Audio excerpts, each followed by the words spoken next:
Good morning, everybody. I'm Nicole. So today I will be talking to you about the topic of sexual education should be implemented as early as age 10. So to get started, I want to ask you all, when did you guys receive your first sexual education course? Like professional or like does my mom count? No, it has to be like your school-wise giving you professional. Sixth grade? Fourth grade. No, like 10th grade. I think back in my day, it was like I was like in 10th grade. I Those when we came to the play. Regulations have changed. don't know. Okay. Well, we all went through that whole course, right? Where like it was very uncomfortable and we learned about sexual education. So high schools usually teach a sexual education course to students during their freshman year. According to an article on Child Trends website, 89 out of 1,000 students of or age 15 become parents prior to receiving sexual education. Tara Cole-Bressler, an author at thinkprogress.org, stated that a study done by Georgetown University said that proper sexual education, among other things, students may be able to reduce their chances of unwanted pregnancies, having abortions, spreading STDs, and dying during maternity. We don't usually think of like the outcomes of like teenage parents because we all say, oh, you're just a teenage parent. But there's things that can happen because you're not well aware of the things that can happen to you. So first I will discuss about child sexuality and gender identity. Then we will discuss about the focus that the education should have and the reasoning behind it. And we'll discuss about the effects of an earlier sexual education. So, one of the publications on advocatesforyouth.org on child sexuality and gender identity states that infants and toddlers between birth and 2 years old, males begin to have erections in the uterus of the mother, and some may be born with an erection. So this goes to prove that males are more prone to like the sexual curiosity since like a very young age. And for females, on the other hand, we don't have like any sexual curiosity, but we do identify our genders as soon as like we turn 2. An example of this would be like when we start like growing up, we begin choosing the types of toys we want to play with, the types of clothing that we want to wear, the different colors that we associate ourselves with. Usually guys go for like the blues, the reds, and the females go for like the pinks, the purples.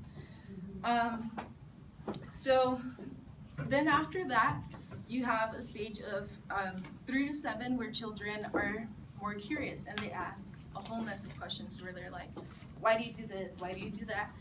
And that's because they start, from those ages, they start to imitate adult social and sexual behavior. So it's like holding hands and kissing. So nowadays, back in my days, I didn't do anything of that. But like nowadays, I see little kids and they're like, oh, she's my girlfriend. Or like, oh yeah, I kissed her. Or like, I did this and this.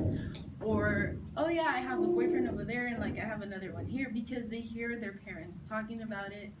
And it's like, they look at social media because many of them, their parents give them phones and things to look at, or they watch movies, and in movies they see the kissing, the sexual scenes, the awkwardness, but they don't really understand what's going on. And that's where the sexual education course should come in and explain to them what's happening with their bodies, what feelings they're feeling and stuff like that. And then from ages 8 to 12, puberty strikes. So in girls, you'll have the breast buds, the periods, the pubic hair, armpit hair, all of that. And in males, they have pubic hair, and then their voice changes. For the youngest girls, they'll have their periods around 8, and then the latest bloomer will usually be 16. If you have your period at 8, you're more likely to be susceptible to sexual curiosity. So when I say sexual curiosity, it's exploring your body, like, why do I have this? Why do I have that? And then you tend to look to your friends for okay, why does she have like bigger breasts than I do? And like you compare yourself and you don't want to do that because we're all different. And when it comes down to that, like it causes certain identity awareness for them.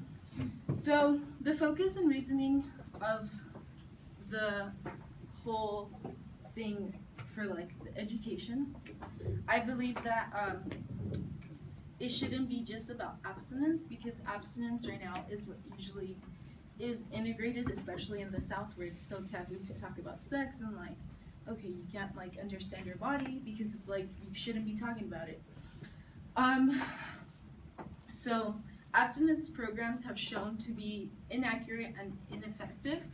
So because someone tells us to do something, we say, like if they say don't do this, you're more likely to say, okay, I'm gonna do this because you're telling me not to.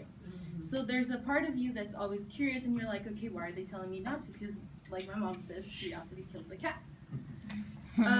So I mean, you don't want to be curious, you want to understand your body, you want to know what's going on with yourself, your sexual reproduction and all that stuff, because you want to understand it and be aware of the effects of it. So you want to mold the minds of the younger generation. So like at a younger age, you want to talk to them about their bodies in a healthy way. Explain to them, okay, this is what's happening with you. It's normal to feel this way. It's normal to have this. It's normal to have that. You want to explore the different topics from different ages. You just don't, like if you're going to have a 10-year-old hearing this, you don't want to hear them like, okay, so what do I do in bed now? You want to tell them your body's changing. You have certain hormones that are rising, so your body's going to change physically and mentally. And it's better for them to have a professional view. If you think about it, you don't want a child finding out things on the internet because it is so easy for them to find things. You want to have the professional view where they're going to know what's really the correct thing and what's not the correct thing. So let's say my teacher's saying, okay, your body's going to change because you have breasts, you have this, you have that. But then they go on the internet and they say, oh, so my breasts are supposed to be that big because they have that. You have to understand it in a healthy way.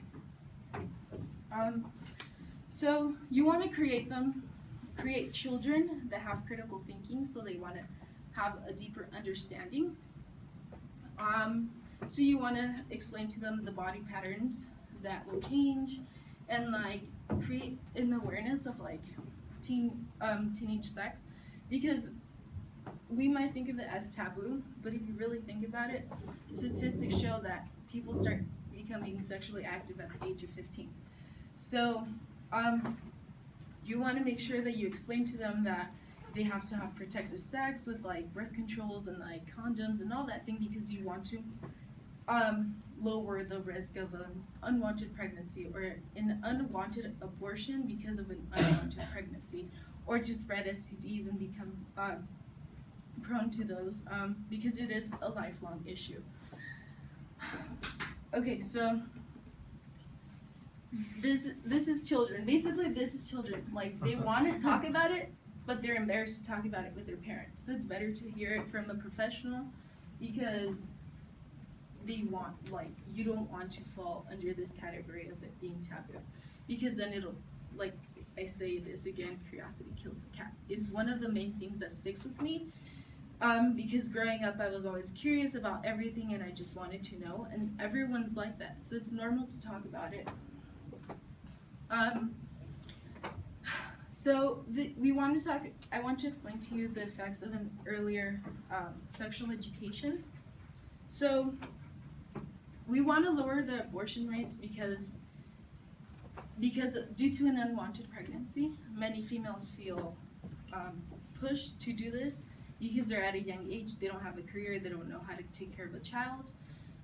They're children themselves, so they don't really know how to like work, and they're not aware of what's going on with their body because they didn't have this fully educational course to tell them how to do this, how to do that. So Heather D. Bunstra wrote an article on Gut Matcher stating that between 1992 and 2010, in California alone, 65% of teen pregnancy dropped. And if we think about it, during this time, there is a law implemented that sexual education should not only be prone to like the whole be prone to like just like the taboo of it. You want to explain to them what's going on. Also, you want to lower the maternal death. We don't really think about this because it's like it's just having a child, and we think of it as a normal process, but it's not normal because at that age your hips aren't wide enough to go through child labor and have a child. According to an article in advocatesforyouth.org, states that each year adolescents aged 15 to 19 are more than likely to die during pregnancy or childbirth. It happens due to the lack of body development. Like I was saying, their hips aren't wide enough. Some of them are too skinny, so they don't have the right amount of body fat to produce for the child. There's complications that happens because they don't know how to push, because they don't go through a rigorous planning of things like that. You also want to lower the STDs because because if you lower STDs, then there's not going to be this wide variety of like different diseases. On Advocates for Youth, 13 out of 3 programs showed significant declines in teen STDs, and those programs were the ones that talked about sex and educated the kids. Okay, this is what's happening. You can't really do this without this because you don't want to like keep them to be unaware. And then like and then with those programs alone, most people started using condoms and other contraceptives to prevent STDs and lower abortion rates and all that. And basically that's what happens with all that. Like I stated before, high schools usually teach a sexual education course to students during their freshman year. In some instances, a relatively small number of students may become parents prior to receiving such education. With proper sexual education, among other things, students may reduce their chances of having unwanted pregnancies, having unwanted abortions, spreading STDs, and maternal death. We discussed the topics of child sexuality and gender identity, and how if we answer their curiosity questions at those ages, they are aware of the issues that come along with uneducated teen sex. We briefly discussed as to why and what should come along with this type of education and what it should not incorporate. We also discussed the effects of having an earlier sexual education course. An earlier sexual education course may prevent abortions due to unwanted pregnancies, lower STD transmission, and can prevent maternal death. Many may not like to discuss the topic of loss of innocence due to this course, but in reality, society has created the image of what they should be doing. And remember, knowledge is power, and with that power, we better ourselves in life, because it's what happens. Knowledge is power, and with that power, we better ourselves in life, because it's what opens our eyes to reality. So we want to keep in mind that knowledge is power, guys. Thank you.